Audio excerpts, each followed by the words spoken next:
Tell me what happened this weekend. What were you all doing that led you to be on that road at the right place at the right time?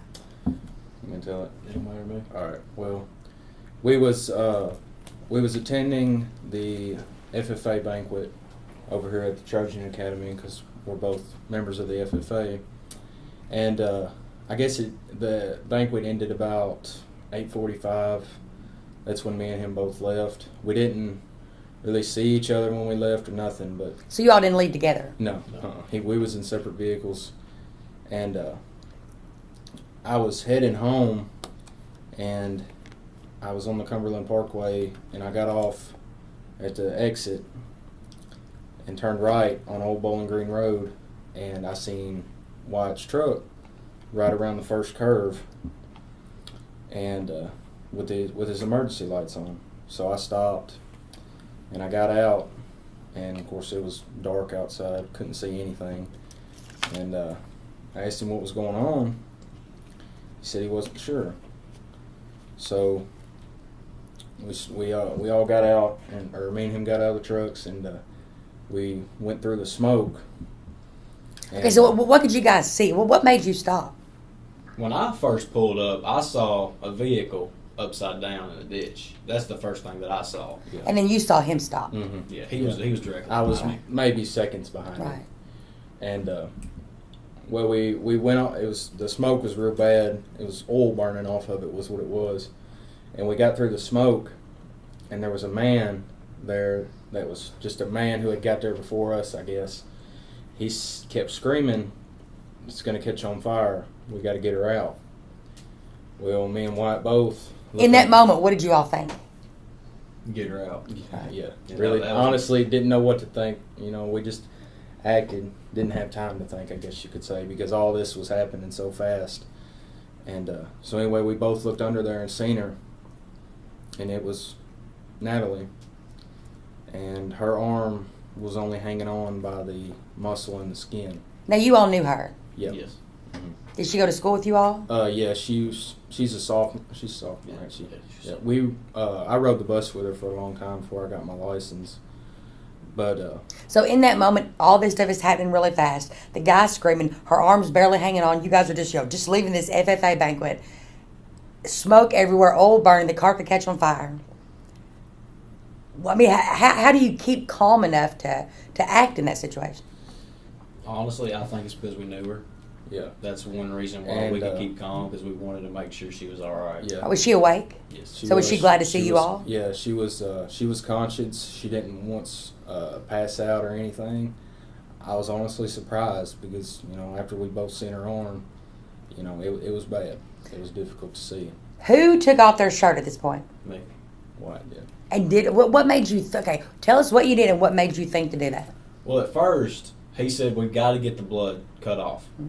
And he went and grabbed his belt. He took his belt off, and I went to grab mine too to put more support on it. But I didn't have a belt on. Y'all are like MacGyver out there. They're just getting Yeah. here. This is great. Yeah. I didn't have my belt on. He said, "Wyatt, we have to get something to get this bleeding stopped." Mm-hmm. So I started yanking on my tie because I just came from the FFA banquet. I finally got it off, ripped my shirt off, and then we tied it around where the actual cut was Yeah. to soak up all the blood and then to cut Mhm. off the circulation. And let me add that we did get her out from under the Jeep because the man kept screaming that there would be a potential fire.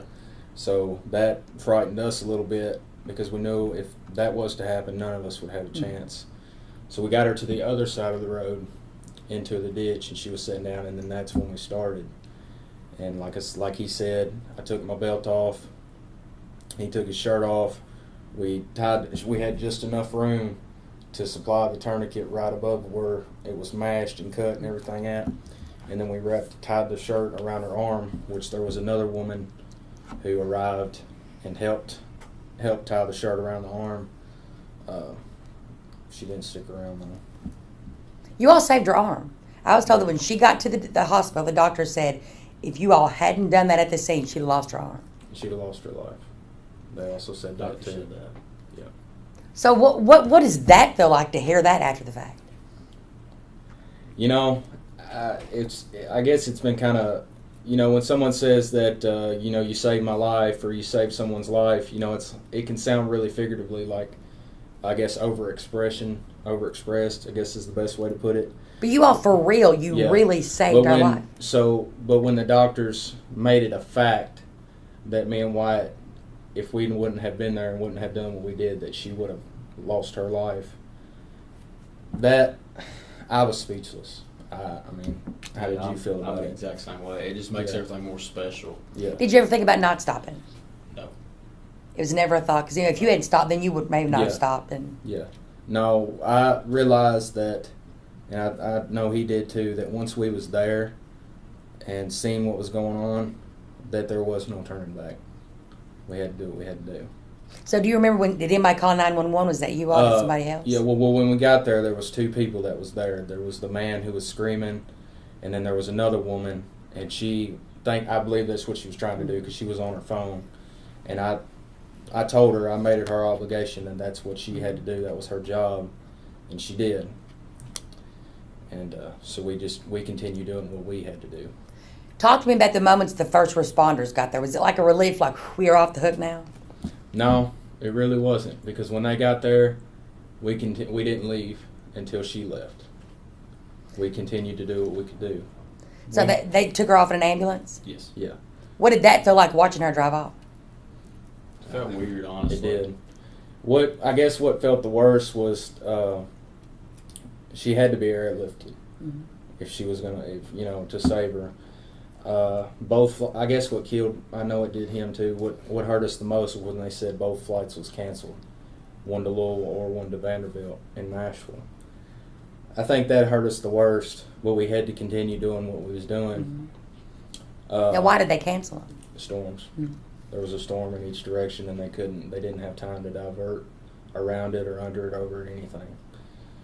And so anyway, they had her, as far as I'm concerned, or as far as I know, they took her to TJ and had her under intensive care until they could get a flight, and they got her to Vanderbilt. And her brother pinpointed that the doctor or the surgeon that was on call that night was the best one they had, and one of the best in the nation. So, this was seriously all the stars aligned in this girl's favor, that you guys were there, that the right doctor was there. So It was. That's what I kept saying. If anything would have been any different, she could have died. She would have bled out. If y'all had stayed 10 minutes longer at the banquet, it could have been really anything. Yeah. And the thing is, whenever I leave the high school, I typically go out here and get on the parkway like he did, and then go down to 1297 to go to my house. But when I left a little bit before him, and I went to Minute Mart to get a drink. Mm-hmm. I was thirsty and I wanted something to drink. When I left, I met him. Yeah. I forgot to add. I met him at Minute Mart. Yeah. When he was pulling in Minute Mart, when I was pulling out. And Yeah. then I got on 31 and went down to 1297. And went down 1297, and he got on 31 and went to the Cumberland Parkway. Yeah. So that's how we met up. Okay, so she leaves with the ambulance. You guys are standing there. I know you had to be like that moment of, did all that just happen? Yeah. Is all this Yeah. real? So talk to me about the moments after going home and telling your families. Were you calling your mom and dad? And you can be like, hey, guess what? Yeah. Well, when they got her in the ambulance, of course we was asked to come over and clean our hands off because disinfect our hands because they was covered in blood, and we had an officer. We had one officer get our names and addresses, just who we were. Well, we had a separate officer come up to us and just got our names, and his name was Aaron Bennett. And Aaron Bennett is also the one who made the video about us on Facebook. Did you do it to get recognition for it? No. Did that thought ever even cross your mind? No. Honestly, we never really wanted any of this. We never, not what happened itself, but the recognition and the attention that has come from this. Me and him is both not the type of people to accept something like that. Yeah, I can tell you guys are not trying to ham it up now. So, Yeah. but I think a lot of times people may discount young people and say, well, they're Yeah. they're not worried about each other. They're always on their phone. But Yeah. in this instant, you all went way above and beyond to do something. Having no idea that you would get any kind of credit for it. So, is this something that you would have done for anybody, anywhere, anytime? Yeah, it didn't matter who it was. is if I could help somebody in need, I would never expect it back, and I would do what I could. That's how I've always been, and I know that's how he has too. What'd your family say? They thought it was crazy. Yeah. At least mine did. Yeah, my go ahead. Whenever we were at the scene, they had just loaded her into the ambulance, and me and him were talking to, I think it was Aaron Bennett. Whenever. Yeah, we was talking about it at to that them. time. And I looked at him. I said, "Is it cool if I call my mom, tell her where we're at and everything?" He said, "Yeah." So I called her, and she was about half asleep. But anyway, she said, "All right, that's fine. Just be safe and everything." And Yeah. when I got home, I told her the story, and she didn't know what to say. She's like, you left a lot of details out on the phone. Yeah. She honestly didn't know what to say. Yeah, that's kind of the same way it worked out. I called my mom. I called a couple other people who was actually waiting on me because I was on my way to home just to change clothes, and then I was going to come back. But yeah, I called my mom, and she said, "Yeah, I know." She said, "I'm sitting in the wreck right now, like in the traffic behind it." And I said, "Well, you might want to turn around." Mm-hmm. Wow. And of course, then I went home that night, talked to her about it. And they didn't know what to say. You know. Has it really sunk in? I mean, how big of a difference you all made in an instant? You all made a decision to help in an instant, and this girl is alive, and she will go on, and she'll do big things, and she'll her good deeds will then build on and it will spread out. I mean, has it sunk in how big of a deal this really is? Yeah, I think now, like within the past day or so, especially with the newspaper and the video and everything, I think we realize that this really is a big deal. That I hope other students at this school will take note of. So right there with him. It's like whenever we got there, it wasn't, "Oh, let's do this for recognition. Let's do this for the newspaper. Let's do this for everything." It was, "Let's get this girl out of this car and make sure she's all right." And that's exactly what we did. And save her life. We wasn't expecting anything in return. Yeah. And we just wanted to make sure she was all right, and we achieved it. We made sure she was all right. Yeah. You saved a life before graduation. How about that? I said you saved a life before you even graduated. Well, I mean, I'm a junior and he's a sophomore. That's what I'm saying. Before you even graduated high school, you'd already saved a yeah. life. Yeah. You all plan to go down there and see her in the hospital? We're going Friday morning, actually. Yeah. Me and him both are. How you think that's going to be? I think it'll be good. I think there will be a lot of tears shed and this and that, but Seeing her in that hospital bed, it's really gonna. It's gonna bring back some of the stuff we seen at the wreck. I feel like, but knowing that she's doing better, and that she is alive, and that her arm will be saved, makes me and him both feel better about it. How would somebody go about thanking you all for what you did? Well, to put it this way, I woke up Saturday morning and my phone was completely blown in half with phone calls, text messages, teachers, parents, everybody. Just thank you, you're a hero and this and that. And that's a lot to take in, especially that many at one time. Mm-hmm. Because I'm not saying this to be, selfish or anything, but I have done a lot of helpful and good mm-hmm. things in this world, and none of it's ever received recognition like this has. So it's new. It's all new to me, You think you're a hero?